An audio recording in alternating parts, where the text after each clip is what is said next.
Okay, my name is Larry Dupleich, and I teach English and sports together. I'm a CEO from the mobile tennis and mobile languages here in Japan. I live in Japan, and I am a freelancer. Yes.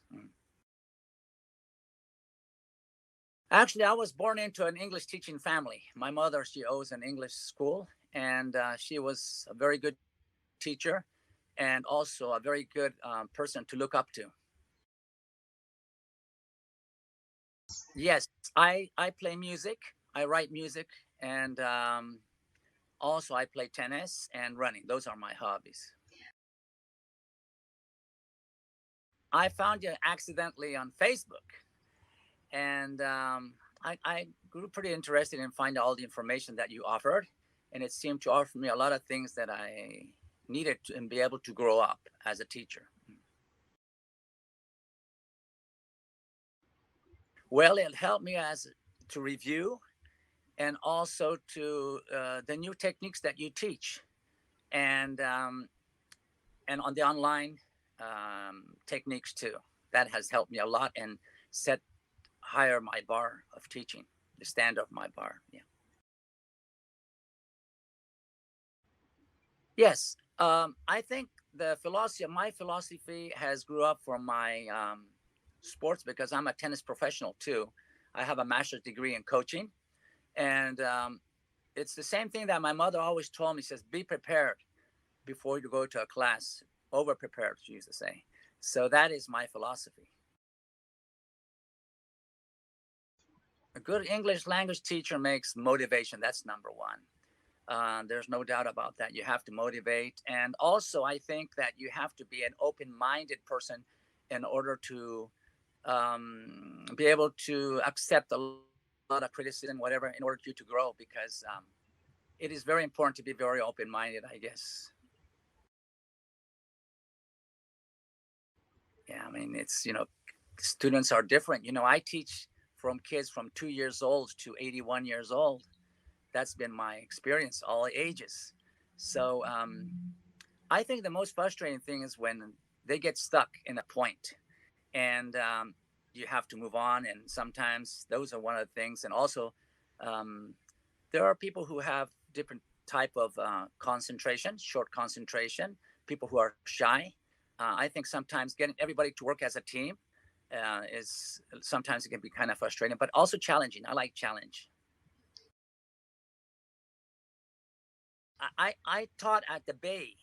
That was my mother's school, and a little bit I touched a little bit there, and then again in Japan I started teaching at some agencies who hire us because I'm a freelancer, and who hire us for some camps, different type of camps, and I'm teaching part time too at a community college.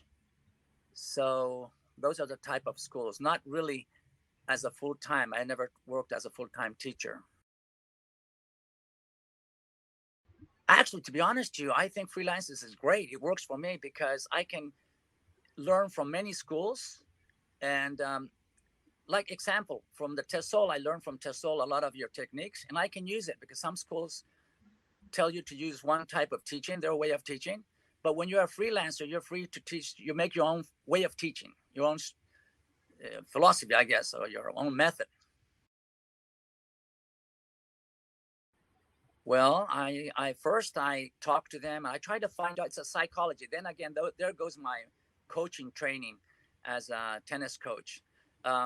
Sometimes you got to get into their head and see what they don't like about it. They might be they're shy. You have to really look into the student, into their brain, get into them, and sometimes I just try to talk to them after the class, not make them feel embarrassed in front of the class, and talk to them what's bothering them with something and try to find that. Or if not, try to get them engaged with somebody else who's a really good student and let them sit down and work as pairs. And so there's many ways to work out the reluctant students, but you have to be patient. That's another thing that you have to be very patient as a teacher. Well, I always tell them that English has took me all around the world. Um, And I think I tell them it's an intangible asset. So I always tell them they need it, and I kind of praise them. I praise them because I say, well, you're investing good in the future of your kids. That's one thing I really, really tell them. I congratulate them. I say, really, I congratulate you that you're doing this for your kids because they'll really need this in this world of globalization now. Well, the real world's here. It's knocking on us. We are facing now the pandemic. So that's another challenge in the real world. I connect them. I connect it because it's a global language, and I try to teach them all my experiences, to my students because I've been around. I was a pro, tennis pro, and so I try to tell them that cultures, of course, is very important, but the language itself is the most important thing to be able to get around the world. And I tell them to speak clearly and loudly and make mistakes, whatever, and just be themselves. Yeah. Yes, I use a lot of videos, a lot of things, videos in my class. Yeah, with songs, and it's easier to carry around, if you have like many things that you want to show your students, and so they're very, very happy. Yes, I use that type of technology. Yeah, I tell them not to be shy to make mistakes. I tell them I come from a country, from the United States, right? I come from a country there. If you make mistakes, then you can eat the steaks. if you, I made that up. If you don't make mistakes, you don't have no steaks. Mistakes are your teacher.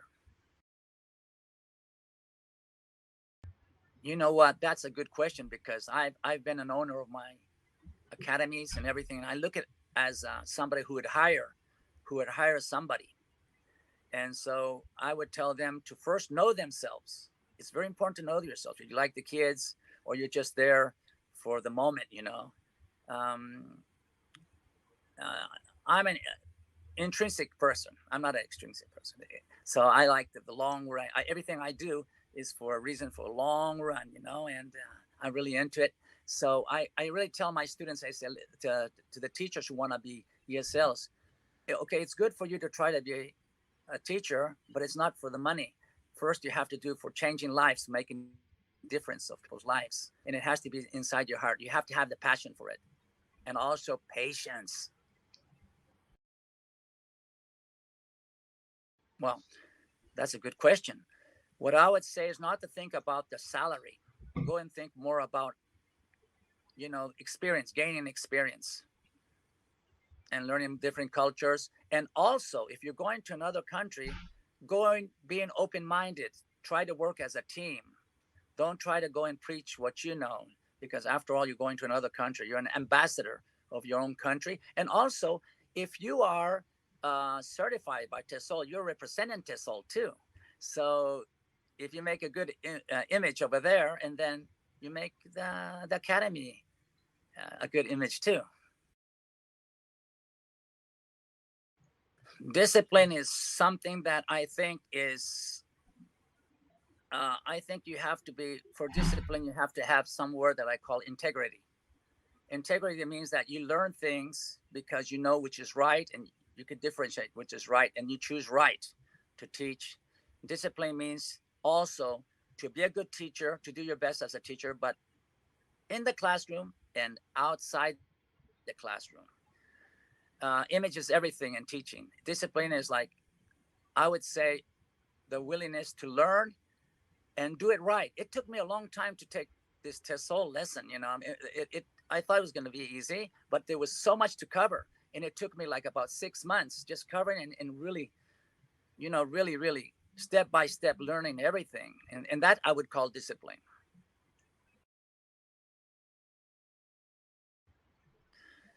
Well, when I see them struggling with course material, I try to set them aside after class and try to find out what they're, try to correct them in some ways.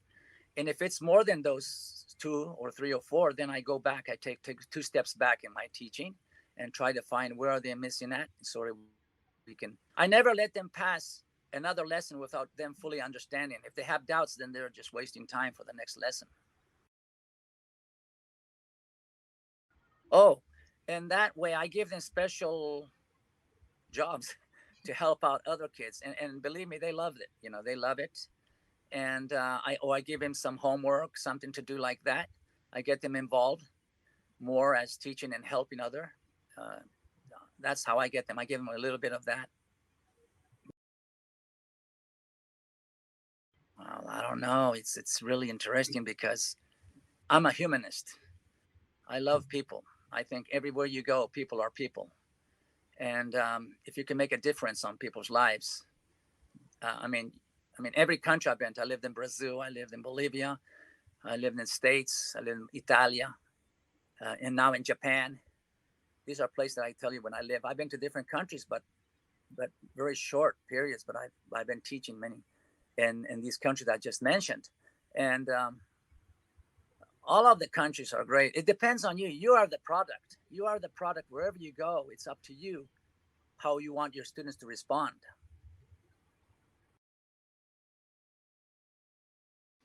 I believe that certification is very important. And also, I would tell the students, the teachers who want to become ESLs and who are taking the course from your TESOL, which I believe is great. I would recommend them greatly, but not to take it for 3 months, the 3 months course. They should take it the one that's the long-term course that they can use it for a long time, because I believe in relationship. I believe that when you start a course with any academy, whatever you do, you're starting a relationship, and I'm happy that I have the for a long time term that I paid, because we can always communicate, and I can always learn about the new techniques that you're coming in with offering to the teachers. And I think it's more of a relationship that I see with you guys, and I look forward to communicating with you with TESOL.